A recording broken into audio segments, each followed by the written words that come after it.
Assalamualaikum warahmatullahi wabarakatuh. Perkenalkan, nama saya Hamni Faliha dengan NIM 18030046.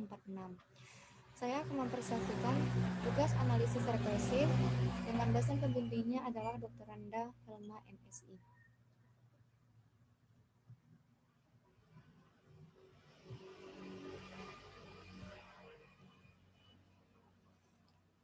Jadi, saya akan mempresentasikan pengolahan data dengan software Minitab untuk menentukan model terbaik.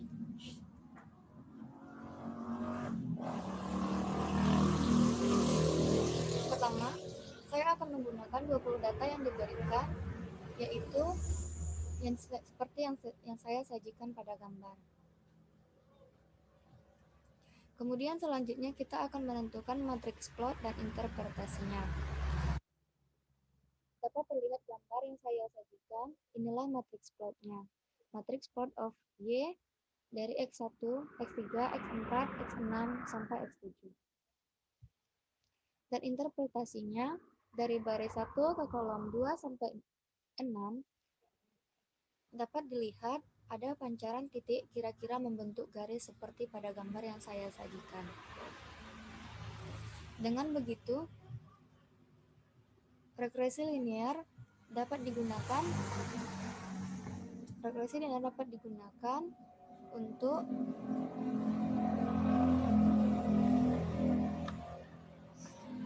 menunjukkan hubungan antara Y dengan X1, X3, X4, X6, dan X7.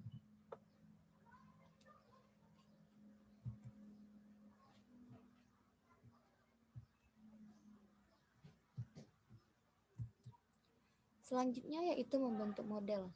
Berdasarkan uji yang saya lakukan di Minitab, didapat outputnya sebagai berikut dengan analisis of variance-nya, yaitu seperti yang telah disajikan, model summary-nya, dan koefisiennya.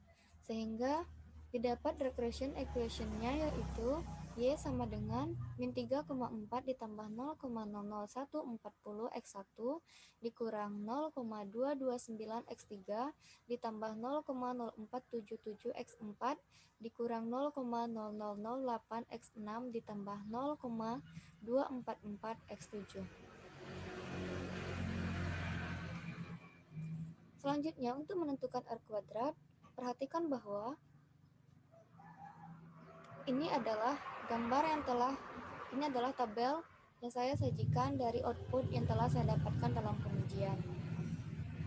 Dan sehingga hal ini mengakibatkan dari term coef tersebut didapat internalnya adalah min 3,4. B1-nya 0,00140, B2-nya min 0,229, B3-nya 0,0477, B4 min 0,0008, dan B5-nya sama dengan 0,244. Perhatikan bahwa RSQ seperti yang telah saya sajikan sebelumnya, didapat RSQ-nya yaitu 28,78%. Sehingga hal ini mengakibatkan R kuadratnya sama dengan 28,78%. Artinya sebesar 28,78% dari seluruh variansi total Y diterangkan oleh X1, X3, X4, X6, dan X7, dan masih ada sebesar 71,22% lagi variansi Y yang tidak dapat diterangkan oleh model yang digunakan. Bagian sisanya yang 71,22% ini mungkin disebabkan oleh faktor lain yang gagal diperhitungkan dalam model. Selanjutnya yaitu melakukan uji signifikan. Berdasarkan uji signifikan yang dilakukan di Minitab, saya mendapat outputnya sebagai berikut, yaitu dengan analisis of variance-nya terlihat seperti yang saya sajikan. Nampak bahwa diperoleh nilai P sama dengan 0,389, yang berarti terima H1 dengan beta 1-nya tidak sama dengan 0, dengan beta I-nya tidak sama dengan 0, untuk paling kurang 1 dengan I yaitu 1, 3, 4, 6, 7. Sehingga dapat ditarik kesimpulan yaitu yang pertama, X1, X3, X4, X6, dan X7 secara bersama-sama mempengaruhi Y. Dan yang kedua, terdapat suatu hubungan linear antara respon Y dengan sebarang variabel referensi X1, X3, X4, X6, dan X7. Yang ketiga, model layak digunakan. Hal ini berarti minimal ada satu I dengan I-nya yaitu 1, 3, 4, 6, dan 7. Dengan demikian, analisis layak dilanjutkan. Selanjutnya yaitu tes untuk masing-masing koefisien regresi atau uji parsial untuk tiap koefisien regresi. Didapat output yaitu koefisiennya sebagai berikut. Terlihat X1, X4, dan X7 mempunyai kontribusi terhadap Y apabila X3 dan X6 juga ada pada model, yang berarti koefisien regresi beta, beta 3, dan beta 9 signifikan dengan taraf kesalahan 5%. Perhatikan juga output dari RSQ, RSQ Achieve, dan RSQ Pred didapat hasilnya sebagai berikut. Sehingga didapat S-nya yaitu 3,05078 dengan S kuadratnya sama dengan Achieve MS error yaitu sama dengan 9,3073.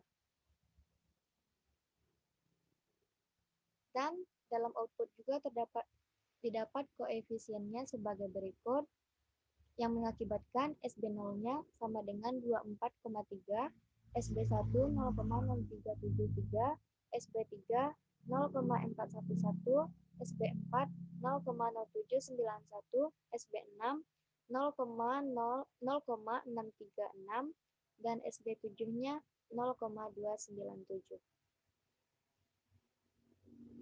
Selanjutnya yaitu melakukan uji asumsi klasik. Uji asumsi klasik terdiri dari 6. Yang pertama, kelinearan. Berdasarkan uji yang telah dilakukan, didapat output gambar seperti proses switch sebagai berikut. Dalam gambar terlihat sisaan tersebar secara acak sehingga model tidak linear, yang artinya asumsi kelinearan terpenuhi. Kemudian, yang kedua adalah E dikali epsilon I sama dengan 0. Gunakan nilai resi dalam tabel asumsi terpenuhi jika sigma EI sama dengan 0. Berdasarkan uji yang telah dilakukan, didapat resinya sebagai berikut.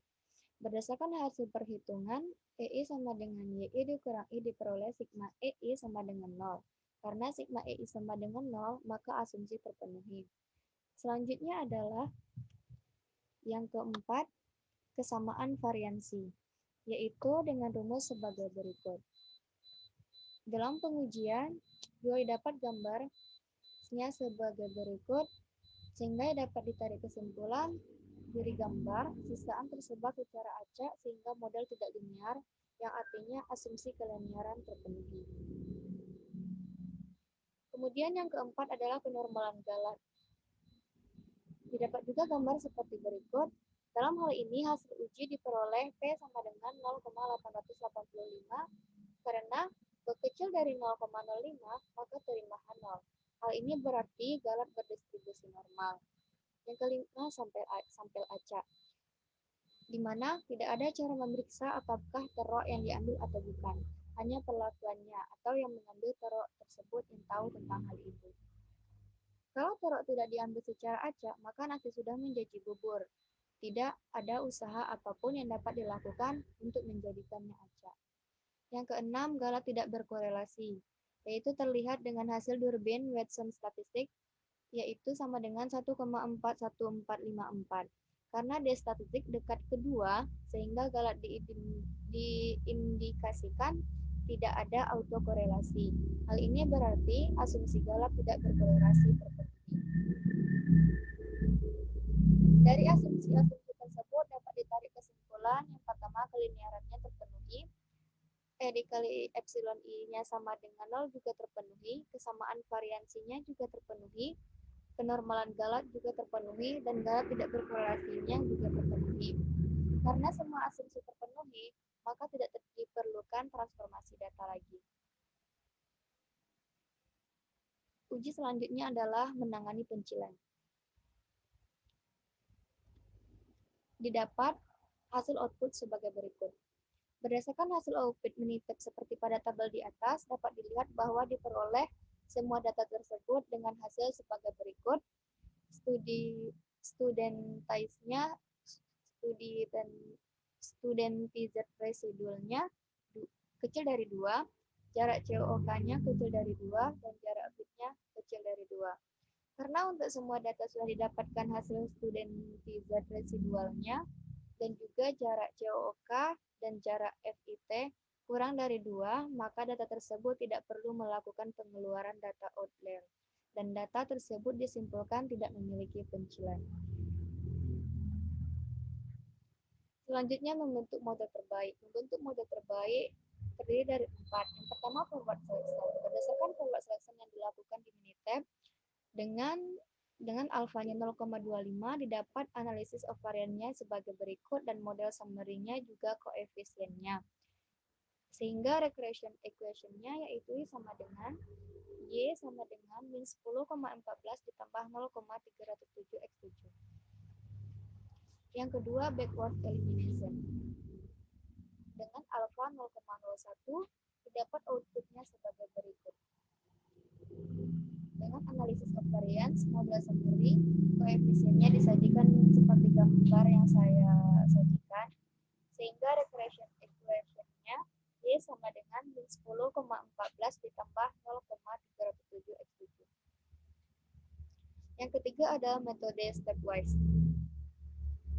Dengan alfa 0,15 didapat varian model summary dan koefisiennya sebagai berikut. Dari regression equation-nya yaitu Y sama dengan min 10,14 ditambah 0,307x7.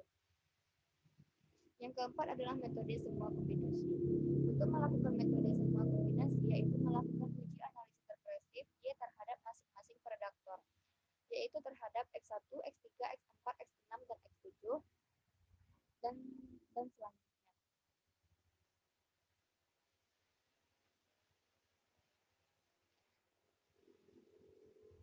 Dari hasil uji analisis regresif tersebut, kita ambil R kuadratnya yang paling tinggi dari masing-masing kelompok, di mana kelompok A yaitu diambil dari X1 dengan persamaan equation-nya yaitu Y sama dengan 0,37 ditambah 0,00349x1. Dan dari kelompok B yaitu diambil dari data yang ke-9 yaitu dengan regression equation-nya sebagai berikut. Demikian juga dengan C diambil dari data yang ke-5, dan D diambil dari data yang kedua, dan E dari data yang pertama. Dari data tersebut diperoleh kesimpulan yang pertama, berdasarkan tujuan dari prediksi, maka model yang direkomendasi adalah Y sama dengan min 3,4 ditambah 0,00140x1 dikurang 0,229x3 ditambah 0,00477x4 dikurang 0,0008x6 ditambah 0,244x7. Karena terlihat bahwa semua PUA bebas pengaruh terhadap respon Y sehingga makin baik dalam memprediksi Y. Dan yang kedua, berdasarkan tujuan pengendalian, model yang direkomendasikan yaitu regression equation-nya yaitu Y sama dengan min 3,4 tambah 0,00140x1 dikurang 0,229x3 ditambah 0,0477x4 dikurang 0,008x6 ditambah 0,244x7, karena terlihat bahwa PUA bebasnya sedikit tetapi memiliki nilai yang cukup tinggi.